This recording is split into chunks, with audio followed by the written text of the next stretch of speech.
keputusannya memang menurut pakar dan ahli atau akademisi di bidangnya itu penetapan SK HK ini tidak sesuai begitu, lalu bagaimana nantinya saran terhadap KPK, karena besok kan akan pra peradilan, apakah dapat diyakini oleh para akademisi dan pakar di bidangnya pra peradilan akan dimenangkan HK atau tidak? Ya. Kalau urusan menang itu nanti Urusan urusan sana. pembuktian. Ya, maksudnya argumentasi apa yang mungkin saya sampaikan kepada kami bagaimana HK ini dapat memenangkan dalam tanda kutip pra peradilan besok. Kalau dari kami kan membaca permohonan pra peradilan yang disusun tim hanya HK ya. Kalau dari permohonan pra peradilannya memang ada beberapa bolong yang itu memungkinkan posisi pemohon itu kuat. Dan tinggal nanti dalam persidangan kan kita lihat bukti-bukti apa yang nanti akan ditampilkan oleh termohon dan KPK. Lalu kemudian nanti sakitnya seperti apa. Cuman ini kan kajian akademik. Kami tidak. Jadi kami hanya mengkaji dokumen yang diberikan saja. Di luar itu kami tidak mengkaji. Jadi kami tidak melihat, tidak membaca alat bukti apa yang dimiliki oleh KPK, kan nggak ada.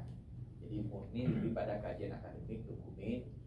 Kalau dari dokumen itu ya ada beberapa bolongnya sebetulnya di dalam KPK menetapkan HK sebagai tersangka.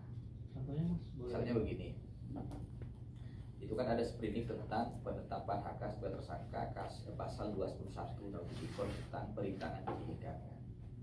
Itu kan perintangan penyidikannya kan surat itu kan tanggal 23 Desember 2024. Sementara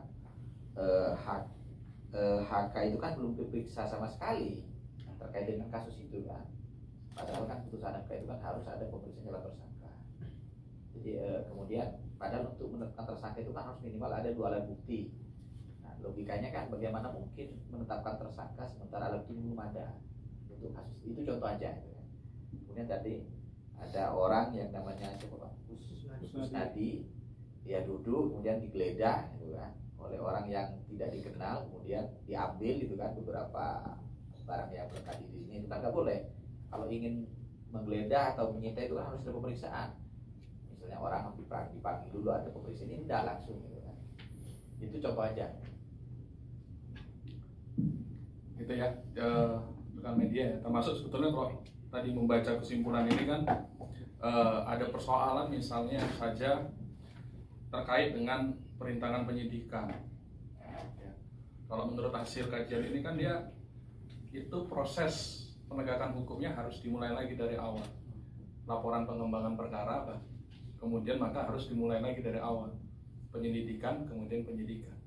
Tidak bisa kemudian ujuk-ujuk langsung ke penyidikan tanpa didasarkan pada penyelidikan terlebih dahulu. Karena perkara pokok yang sudah diputus itu kan tidak ada kaitannya dengan OBJ, obstruction of justice, itu terkait dengan dugaan tindak pidana suap. Kalau membaca dari kesimpulan para eksaminator atau narasumber, begitu kira-kira.